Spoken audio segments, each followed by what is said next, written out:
शंकर भगवान पर किया गया भरोसा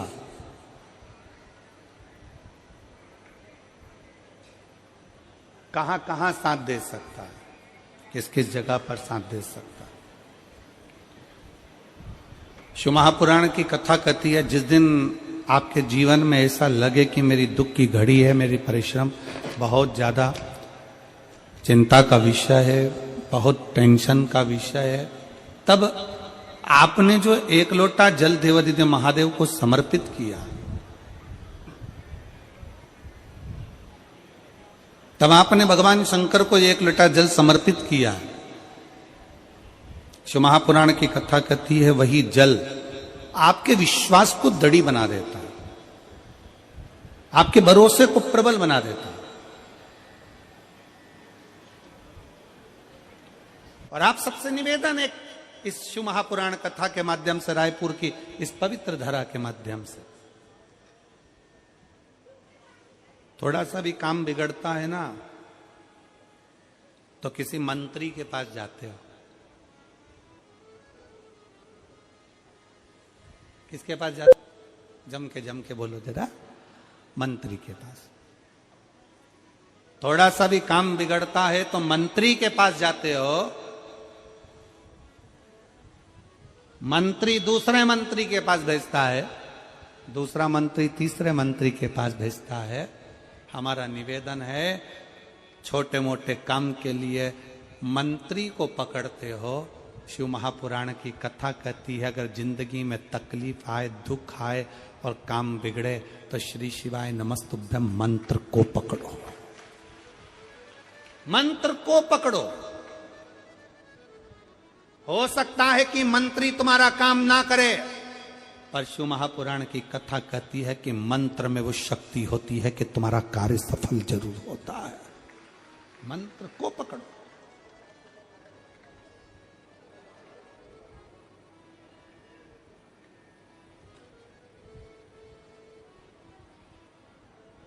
जो सुख कहीं नहीं, वो सारा सुख परमात्मा के मंत्र में, परमात्मा की भक्ति में, परमात्मा की नाम उच्चारण में है।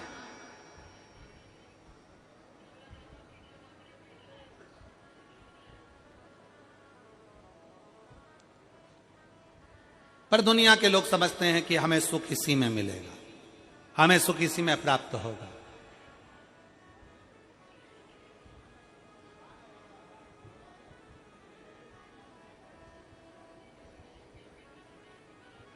जितना मेरा निवेदन है आप सबसे, सारे शिव भक्तों से, शंकर के अविरल भक्तों से निवेदन है, मंत्री तुम्हारा काम हो सकता है सफल कर दे, पर थोड़े समय का सफल हो सकता है, पर मंत्र पंचाक्षर नमः शिवाय, षडाक्षर ओम नमः शिवाय या श्री शिवाय नमस्तुभ्यम, ये वो मंत्र है कि एक बार हमारे जीवन में सफलता लाकर दे देता है, तो फिर पलटने की जरूरत नहीं पड़ती, पीछे देखने की जरूरत नहीं पड़ती। व्यक्ति आगे ही बढ़ता चले जाता है, उन्नति की सीढ़ी पर ही चढ़ता चले जाता है। फिर उसको पीछे पलट कर नहीं देखना पड़ता, फिर वो आगे ही आगे बढ़ता है, आगे ही आगे बढ़ता है। मंत्र की शक्ति को पहचानो। अभी मेरठ में कथा थी, तो मेरठ में एक बच्चे ने एक प्रश्न किया, गुरुजी, देवराज नाम के ब्राह्मण की मां ने शंकर जी पे जल चढ़ाया और शिव जी पे जल चढ़ाया और जल चढ़ाने का फल देवराज को प्राप्त हो गया, क्या केवल देवराज को शंकर के मंदिर में जल चढ़ाने का फल उसकी मां ने जल चढ़ाया और उसको फल प्राप्त हो गया? ऐसा होता है क्या? ऐसा हो सकता है क्या?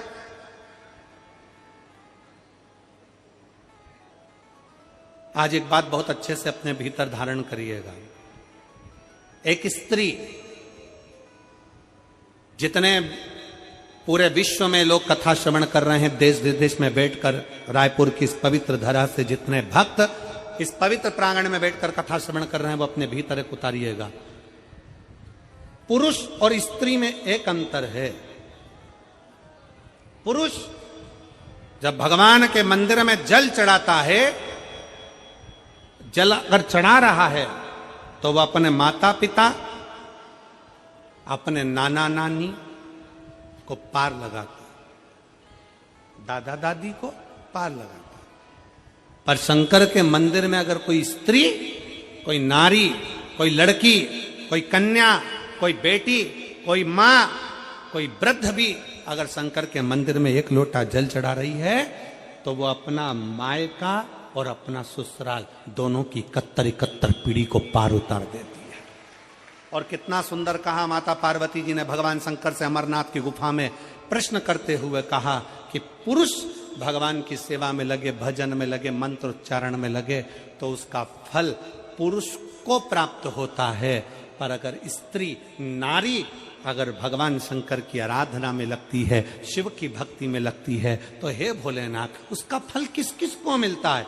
शिव महापुराण की कथा कहती है, भगवान शंकर का चरित्र कहता है, पुरुष का करा गया पुण्य पुरुष को प्राप्त होता है, पर केवल भारत की भूमि पर एक नारी, एक ऐसी होती है, स्त्री ऐसी होती है जिसने अगर सोमवार का व्रत कर लिया, मंगलवार का व्रत कर लिया, तीज का व्रत कर लिया, चतुर्थी का व्रत कर लिया, छठ का व्रत कर लिया, पंचमी का व्रत कर लिया, नवरात्रे के व्रत कर लिए, कोई सा व्रत, कोई सी पूजन अगर भारत की भूमि हो, चाहे देश विदेश की नारी हो, अगर कोई स्त्री व्रत करती है तो उसका फल केवल स्त्री अकेली को नहीं मिलता, उसका फल उसके बेटे को, उसकी बेटी को, उसके पति को, उसके ससुर को, उसकी सास को और उसके मायके को, सबको प्राप्त होता है। ये नारी के द्वारा किया गया पुण्य का फल उसके पूरे परिवार को मिलता है, पूरे परिवार।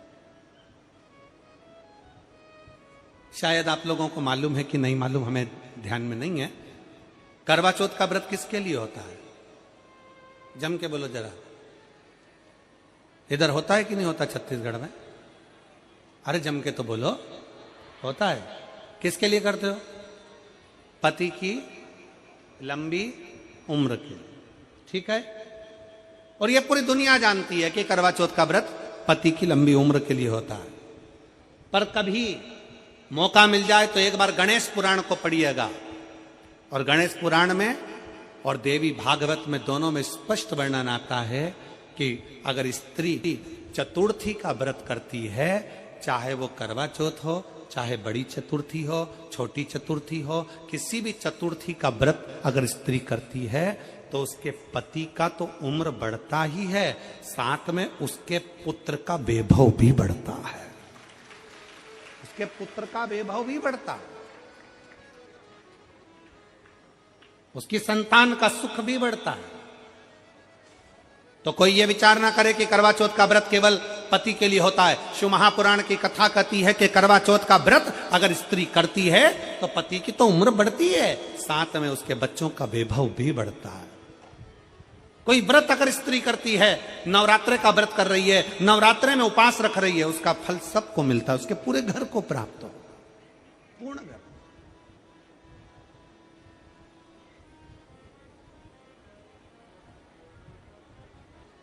शिव तत्व,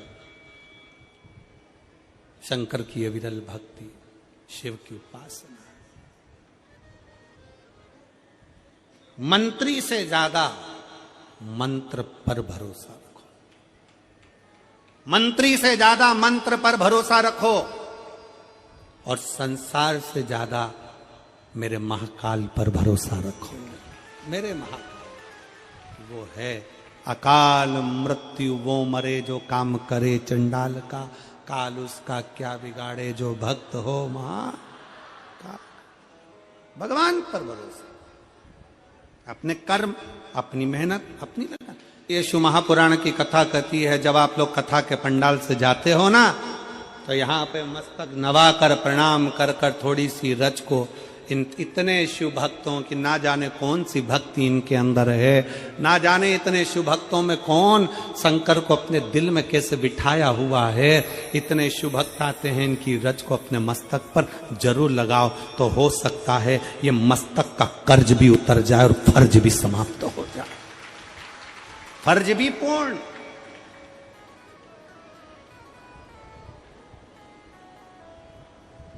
शंकर के मंदिर में जाकर जल का आचमन करते हो आप लोग? जम के बोलो जरा, करते हो? शंकर के मंदिर में जब जल का आचमन करते हो, जल अपने मस्तक पर छींटते हो, क्यों छींटते हो जल? कई लोग विरोधी कहेंगे शंकर के मंदिर का जल मत पियो, कोई कहेगा शंकर के मंदिर की बेलपत्र मत खाओ। उनको कह देना एक बार शिव महापुराण की कथा का विद्येश्वर संहिता पढ़िए और विद्येश्वर संहिता का एक एक शब्द ध्यान से पढ़िए। और अगर संस्कृत में पढ़ना ना आए तो हिंदी की गीता प्रेस गोरखपुर की शिव पुराण को लेकर आओ, उस गीता प्रेस गोरखपुर की शिव पुराण का एक एक अध्याय पढ़ो, जिसमें तुम्हें मिलेगा शंकर का चढ़ा हुआ जल, शंकर का आचमन, शंकर का जल का आचमन कर लेने से न जाने कितने पाप नष्ट हो जाते हैं। शंकर की बेलपत्र का मात्र सिर पर स्पर्श हो जाए, मस्तक से लग जाए, नेत्र से लग जाए और जिह्वा के अंदर प्रवेश कर जाए, ना जाने कितने कितने जंजाल छूट जाते हैं। शंकर का जरा सा प्रसाद अगर कोई दे दे, उस प्रसाद का मात्र दर्शन हो जाए तो ना जाने कोटि कोटि पाप समाप्त हो जाते हैं। तो शंकर का प्रसाद खा लेने से तो पुण्य की प्राप्ति है। शिव महापुराण की कथा कहती है शंकर का जल अगर मस्तक पर चढ़ जाए तो हमारा कर्ज और हमारा फर्ज दोनों ही समाप्ति पर चल जाता है, दोनों ही विराम पर चले जाते हैं। कर्ज भी पूर्ण होता है, फर्ज भी पूर्ण होता है। शिव महापुराण में, अथर्ववेद में और शिव महापुराण के अंतर्गत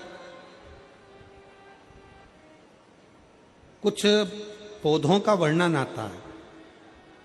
शिव महापुराण में भी 4 तरह का तिलक का वर्णन आता है कि वो कौन कौन सी सामग्री है जिसका तिलक लगाकर जाया जाए तो उससे क्या फल की प्राप्ति हो सकती है। उसको सुनेंगे, कल की कथा में स्मरण करेंगे।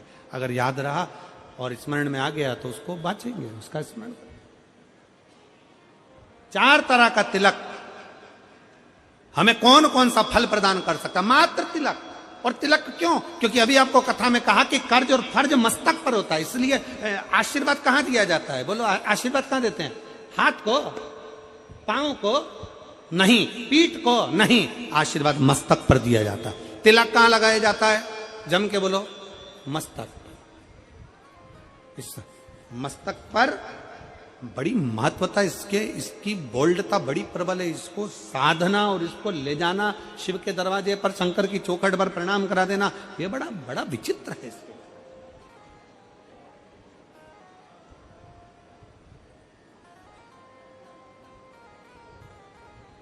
इसलिए शिव महापुराण की कथा कहती है कि शिवालय में जाओ तो अपना मस्तक जरूर नवाओ, जरूर नवाओ। जैसे घड़ा भरा होता है उसको उंडेलना है, उसी तरह हमारे भीतर कुछ अभिमान भर गया, अहंकार भर गया, काम बढ़ गया, आसक्ति बढ़ गई, तृष्णा बढ़ गई, लोभ बढ़ गया, कहीं ना कहीं हमारे भीतर कहीं अहमता बढ़ गई, तो उसको शंकर के द्वार पर जाकर उंडेल देना, उंडेल दो शिव के द्वार, शंकर की चौखट पर उंडेल।